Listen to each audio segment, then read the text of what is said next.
Welcome to another edition of Bet with Bobano, Thursday, July 11th. Ian Cameron with you, and we are here to break down the remainder of this Thursday MLB card. We've got 8 games on tap of the games remaining. Of course, we've got a lot of early games that are already underway, but we will get right to it and begin with the Toronto Blue Jays and San Francisco Giants. Kevin Gossman for the Jays, Jordan Hicks for San Francisco. We've got the Giants about a minus 120, minus 125 home favorite. 7.5 the total here in this game. We've got Gossman here for the Blue Jays, who has not had his best season, coming off a better start for him against Seattle. But prior to that, he had given up 16 runs over 3 starts. So which version of Gossman will we get here in this game begs the question. Jordan Hicks for San Francisco. He's been pretty solid. He had one rough outing against his former team, St. Louis, but outside of that, he had given up 3 runs or less for the last 5 starts. Because the Blue Jays bullpen is just so horrendous right now. And to be honest, San Francisco's bullpen isn't great. I could see this being one of those games where, maybe it starts off slow as far as the runs, maybe a first 5 under. But if you're betting the full game here at 7.5, I would lean over because I think you could get runs late with 2 very, very bad bullpens with these 2 teams right now. So I'd lean full game over, but there's nothing super strong that I like here in this one. All right, Dodgers and Phillies. Landon Knack, Aaron Nola, the matchup here in this one. Philadelphia minus 140 home favorites, 9 the total. Nola at home, very solid, very steady as he's been pretty much his entire career. Landon Knack hasn't pitched that bad as well for the Dodgers. His ERA is hovering right around 3 right now.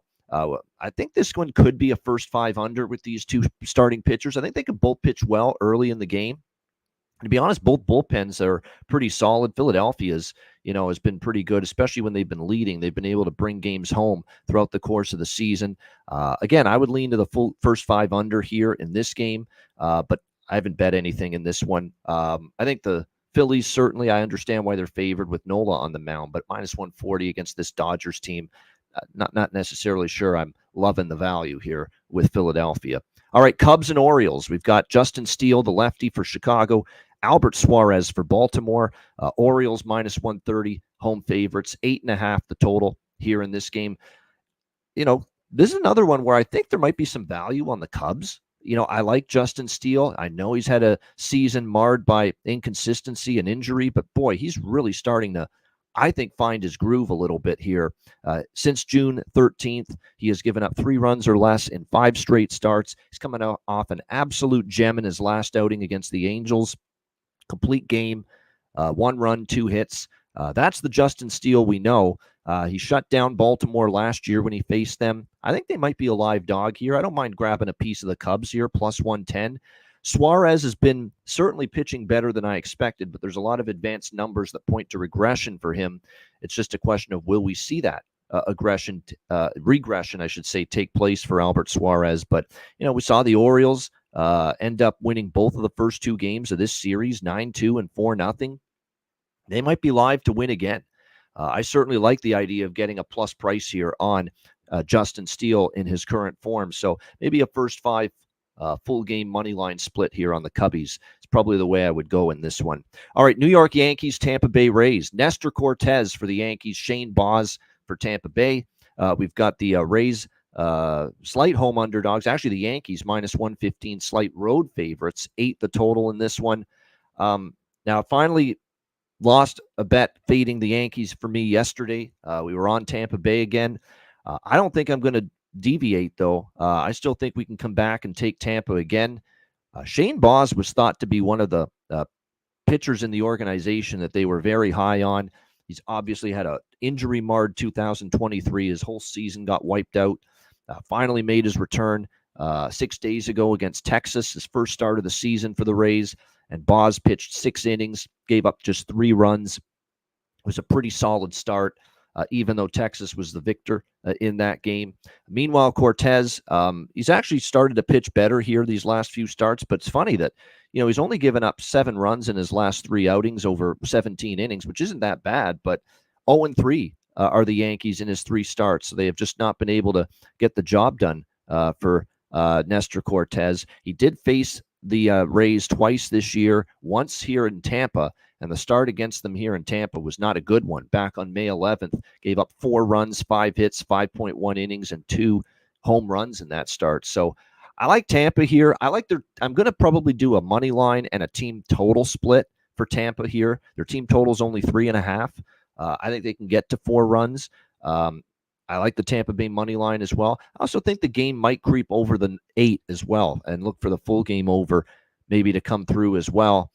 A lot of unknown about Boz. He did give up 7 hits in 6 innings against Texas, even though he minimized the damage. That is still a bit concerning. So I'm not sure that he will completely shut down this Yankees team, even though the Yankees have really been scuffling at the plate during this cold streak they've been on.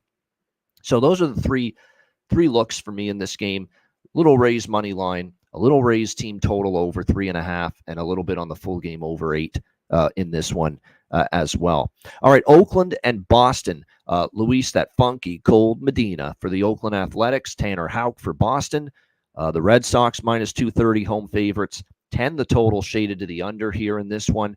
Medina started to turn things around a bit. He was really rough in his return to the rotation for Oakland, but suddenly 3 of his last 4 starts, he's given up just 1 run. The only bad outing was against the Angels, so he's definitely pitched better. I'm a big fan of Tanner Houck. The Red Sox are 4-1 in his last 5 starts.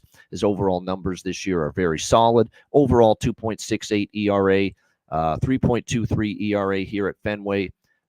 Nice bounce back spot for Boston after they lost last night to Oakland. And we mentioned on the show yesterday that we thought Connor Mack and I both thought maybe Oakland would be live in that game. And if you took the plus price with them, you cashed a ticket. So nice to see Oakland cash a big dog plus price winner last night in the game against the Red Sox. This time around, though, I do think Boston bounces back, but it's just the value's not great. And Medina's pitched better. So while I definitely, Houck is a bet on or pass pitcher for me right now. I have cashed a few times backing the Red Sox with Tanner Houck. I do not want to go against him. He's pitching well. He's had a good season. You do have Boston off a loss, but minus 230 to minus 240 is not exactly great value to jump in on the Red Sox here either tonight. All right, Miami and Houston. Astros, Marlins, Roderi Munoz for the Marlins, and it looks like it's going to be Bloss here on the mound for the Houston Astros. We've got Houston minus 195 home favorites, 8.5 the total. Roderi Munoz just hasn't been very good. I think we've talked about him before on this show. He's an fringe arm, below average in my opinion. His stuff just doesn't pop. 5.48 ERA this season. I think the Astros can probably do some damage here against him. Jake Bloss is someone that, the organization for the Astros, they do like what he might be able to deliver. He's been absolutely outstanding in the minor leagues prior to his call-up. 1.64 ERA down in the minors. And like I said, he's pitched well, even though he's now making the transition to the major leagues. And sometimes, hey, that's a big difference. And just because you're rolling in the minors doesn't mean you're going to dominate, in your first major league start. That being said, he's coming into a good situation. It's not like the Miami Marlins lineup is a potent, dynamic, explosive offense and an explosive, dynamic hitting team by any stretch of the imagination. So it probably is a pretty good opportunity here for Bloss to settle in and maybe have a good start. What I would do here in this game is just target Houston to be the team to do some damage. I like their team total over 4.5. You can get that around minus 130 right now. I think that's the best bet to make in this game here. Munoz has been pretty strong fade material for me. We know the Marlins bullpen can give up runs as well. So this Houston team total over 4.5, I do like that here in this game. Keep in mind, they just put up a 9 spot last night in the victory over the Marlins. And again, just an incredible run for Houston now, 15-4 in their last 19 games. All right, we got 2 games left. They're both West Coast games on this Thursday night. Seattle Mariners, LA Angels. We've got Luis Castillo and Jack Kohanowicz on the mound here for the Angels. Seattle minus 160, road favorites with Castillo. The total sitting at around 8.5. This one I could lean to the over with. I mean, the Angels are certainly a team that, they've actually started to hit the ball a little bit.